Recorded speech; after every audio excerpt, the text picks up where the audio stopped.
اهلا وسهلا بيكم في فيديو جديد مع منجز. ايه الاخبار يا جماعه؟ النهارده بحضر لكم مفاجاه هايله جدا جدا جدا. استعدوا معايا ودوسوا لايك سبسكرايب واشتركوا في القناه عشان تشوفوا مفاجاتنا الجديده اول باول. مفاجاه النهارده هي ولاعه رونسون.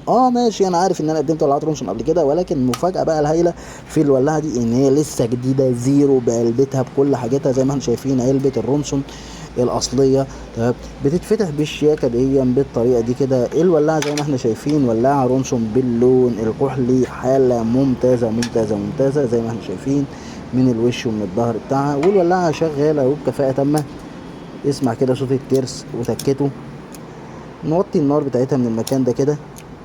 ده مكان زياده الشعله وتقليلها زي ما احنا شايفين. ده مكان زياده الشعله وتقليلها. اما مكان تغيير الحجر بتاعها من جوه هنا كده هنلاقي مكان تغيير الحجر، وهنا خزان الحجاره السبير. طريقه الملو بتاعتها سهله جدا. من هنا كده بنفتح هنلاقي مكان الملو بتاعها ونقفل تاني. الولاعه زي ما احنا شايفين رونسون انجلاند، حاله ممتازه ممتازه. والولاعه شغاله وبكفاءه تامه ولسه بعلبتها الاصليه وحاجتها الاصليه. طبعا النوع ده من الولاعات بالشكل ده والطريقه دي بيكون نادر جدا جدا، فعشان كده سعرها بيكون غالي، وانا مفضلش ان انا اتعامل في النوع ده بالشكل دوت عشان السعر وعشان العميل يلاقي اللي هو عايزه. وطبعا في النهايه وفي الاول والاخر دي كلها اختياراتكم. قولوا لي انتوا عايزين ايه تشوفوه وتختاروه المره اللي جايه عشان نفرجكم عليه. اشوفكم في فيديو جديد. سلام.